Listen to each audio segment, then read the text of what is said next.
Baik, sekarang saya mau kasih tahu ibu ya. Boleh nggak misalnya kalau anak melakukan sesuatu, ya, kita tegur? Boleh. Ada namanya teguran 1 menit. Nah, ya. Jadi kalau kita menegur anak-anak perilakunya, itu 1 menit aja, Bu.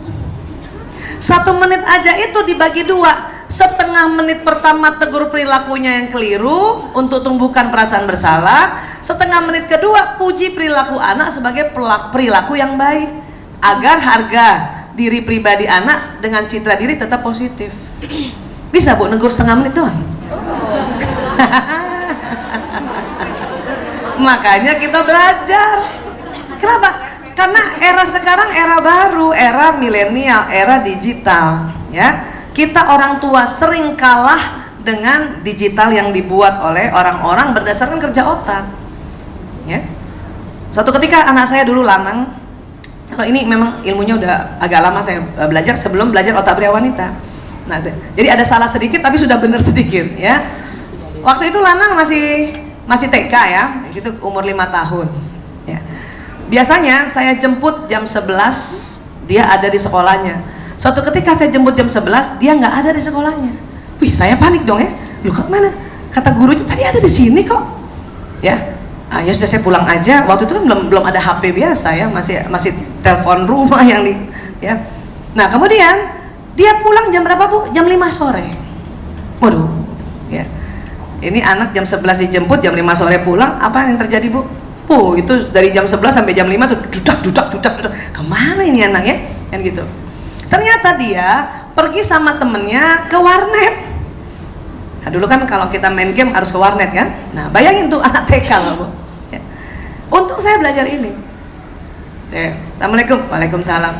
Udah susah juga senyum nih, udah pengen marah nih, ya. Ya sudah. Maka karena harus tegur setengah menit, saya di ruang tamu saya ada jam besar sekali. Jadi anak saya sudah berdiri di situ, ya. Setengah menit pertama saya tegur Lana perilakunya, Lanang, ya, dan sampaikan pesan saya, karena dari jam 11 sampai jam 5 saya kan takut, ya. Lanang, ya, ibu takut kamu tadi ibu jemput nggak ada, kan gitu, ya. Atau boleh juga ibu marah kenapa kamu pulang jam 5 sore, ya. Jadi yang disampaikan apa? Pesan saya. Ibu marah, ibu takut, ibu khawatir, ya. Itu namanya pesan saya. Banyak sering kita apa yang kita bilang, kamu selalu bikin ibu marah. Ada kata selalu lagi. Berarti itu anak dari lahir dong, Bu. Bikin ibu marah. Kamu bikin ibu kesal. Nah, kamu bikin ibu kesal, itu mereka tersinggung, ya. Yang marah siapa? Kita. Yang takut siapa? Kita. Tuh anak nggak takut, orang lagi di warnet. Makanya lanang, ibu takut kamu pulangnya terlalu sore. Oke? Nah, setengah menit ini biar dia tahu bahwa oh, ibu saya takut. Kenapa? Karena saya pulang terlalu sore dan tidak bilang sama dia. Jadi kita harus bilang, kamu nggak bilang sama ibu takut. Nah, itu dia harus tahu itu. Setengah menit berikutnya harus dipuji perilakunya, Bu. Ini susah loh. Habis marah suruh puji perilaku. Maka pakai istighfar. Astagfirullahaladzim. Kombinasikan dengan tarik nafas. Astagfirullahaladzim, ya Allah. Kan dia mumpung dia nggak lihat karena dia tunduk, kan. Setengah menitnya harus kita bilang, sebab Lanang selama ini kalau ibu jemput, Lanang ada di sekolah, ya. Atau kalau Lanang pergi, Lanang telepon ibu. Nanti setengah menit aja sudah, ya. Setelah itu apa? Kita harus kasih kesempatan dia untuk menjelaskan. Ibu, tadi aku minta tolong temennya ibu aku telepon ibu, tapi ibu nggak angkat. Nah, berarti saya juga ada kesalahan di situ. Oke? Nah, apa yang terjadi? Karena perilaku ditegur setengah menit, ini justru masuk di memorinya bahwa oh, saya kalau seperti ini bahaya. Oke? Tapi kalau kita terus-terusan bilang kamu selalu terlambat, kamu selalu terlambat. Ingat sistem saraf tadi? Apa yang terjadi? Maka dia akan selalu terlambat. Oke? Setengah menit memang kita harus pakai untuk dia tahu yang mana sih yang keliru, ya. Dulu kalau saya nggak pakai ini, itu nggak bisa setengah menit, Bu, merepet, Bu. Kamu dari mana Lanang? Selalu terlambat. Kalau terlambat kan ibu bikin kesel. Kamu nih kayak bapak kamu aja nih, selalu juga terlambat. Dasar orang Jogja selalu juga terlambat.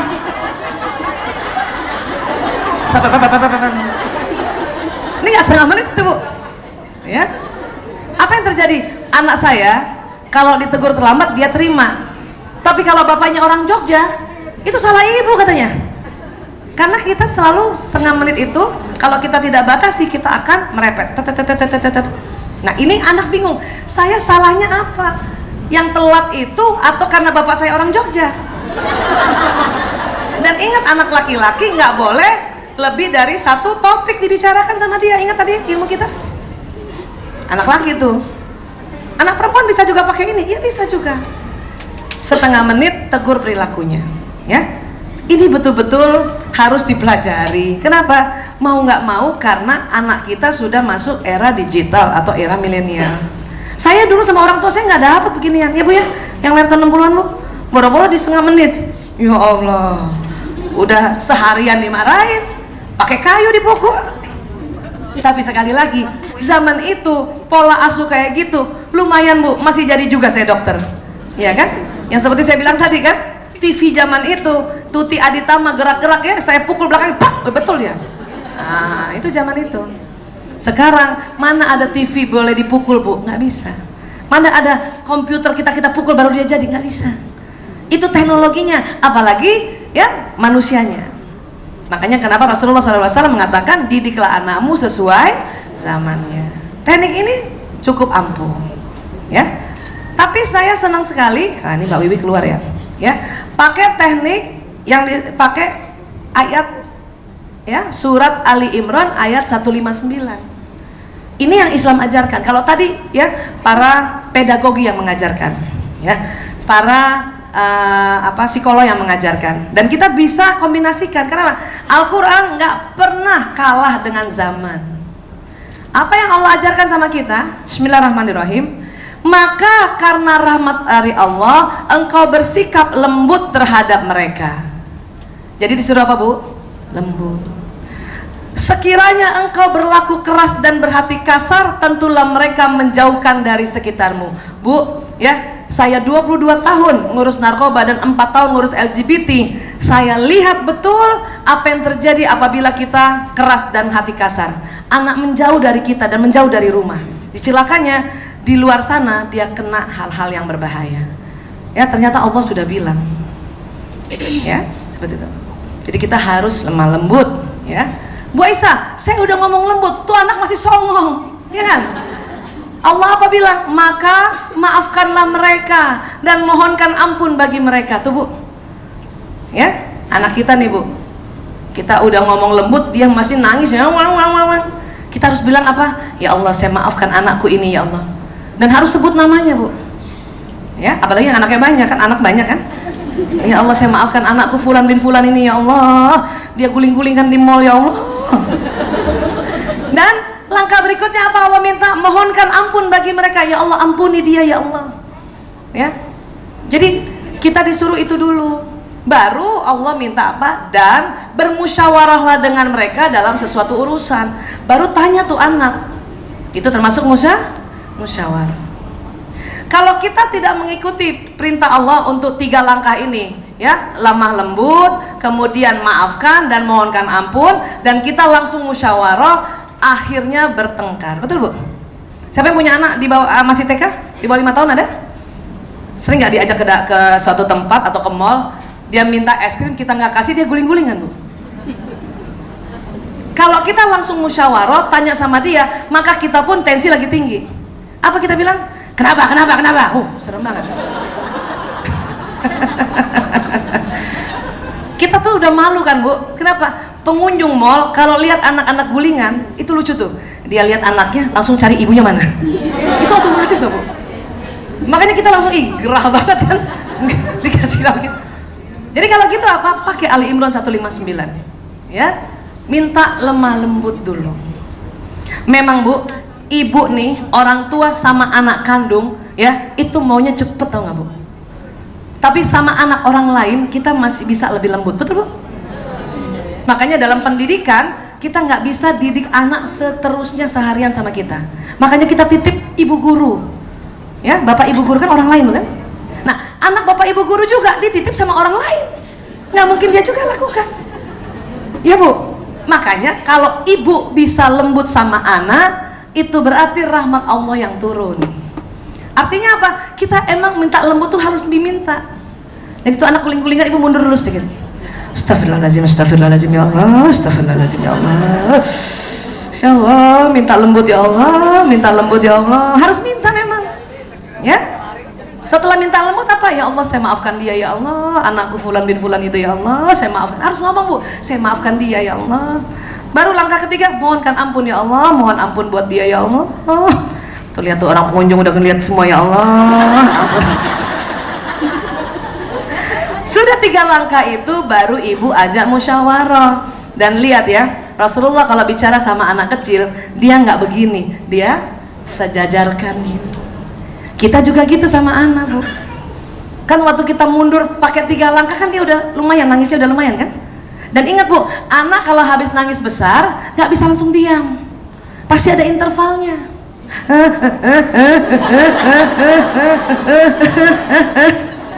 Iya Bu, ibu harus paham itu.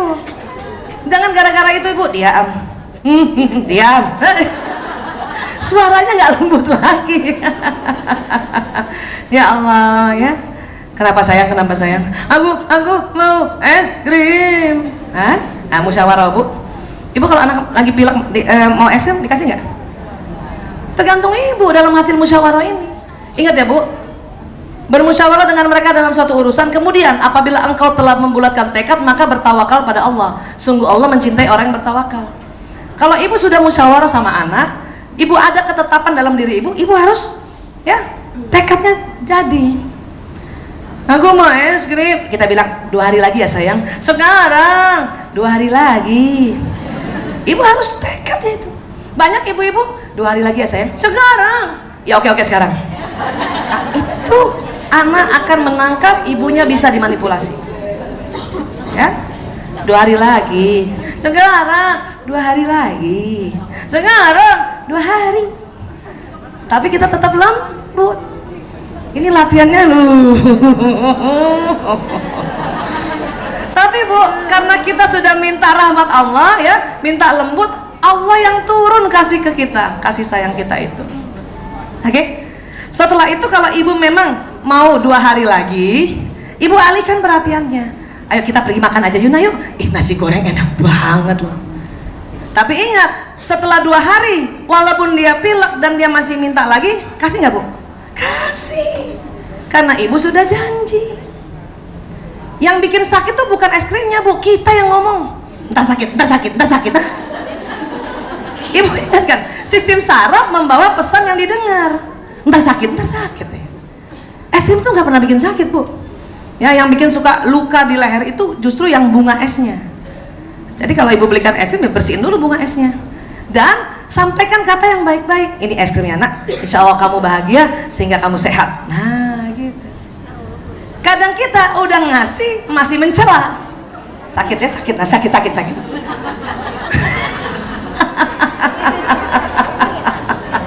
Paham ya Bu? Jadi hati-hati bicara. Emang anak main hujan-hujanan sakit Bu? Enggak. Orang gembira, gatal enggak. Kita yang ngomong sakit, nanti gatal. Kita yang ngomong nanti gatal, kita yang ngomong nanti sakit. Maka itu yang terjadi. Kenapa? Apalagi omongan ibunya. Sistem saraf anak sama dengan sistem saraf ibu. Artinya apa? Kalau ibu yang ngomong cepet banget masuk ke dalam telinganya dan jalan di badan. Ya Bu? Jadi kita pantang mencela anak kita. Kalau orang lain gimana Bu Aisyah? Biarin aja orang lain Bu. Kenapa? Sistem sarafnya beda. Jadi kalau kita udah baik-baikin anak, tetangga kita, atau maaf, tantenya Kak, atau siapapun di luar dari kita, celah dia, ya, itu tenang aja Ibu. Nggak mempan. Tapi kalau ibunya yang ngomong, langsung mempan. Ya, emang sistem saraf itu, ya, persis banget anak dengan ibunya. Bahkan bapaknya marah aja Bu, kalau ibu nggak setuju kata-kata bapaknya, ibu pantang tegur bapak di depan anak. Itu laki-laki nggak suka ya, langsung ibu diam aja. Kalau bapaknya marahin dia ya, kan kita udah belajar bahwa kita nggak boleh ngomong yang buruk. Bapaknya bilang, kamu ini nakal banget ya. Dalam hati kita, nggak kena.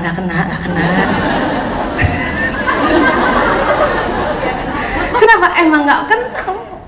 Kenapa? Yang kena tuh kita kalau ngomong kayak gitu. Banyak orang tua, banyak ibu-ibu merasa saya udah baik Bu Aisyah, tapi bapaknya tuh masih songong. Biarin aja Bu ya. Dan kalau kita tegur suami di depan anak, itu tambah runyam ya, tambah kacau itu. Bahkan anak kita nanti disiksa karena dianggap ibunya belain anaknya. Udah diam. Oke? Terus apa lagi yang bisa kita lakukan? Nah, kita gabungkan tadi bahwa teguran setengah menit kita pakai cara ini. Sebelum kita tegur setengah menit, kita minta apa? Satu, minta apa Bu? Minta apa? Sama Allah supaya rahmat Allah turun? Lembut, bersikap lembut.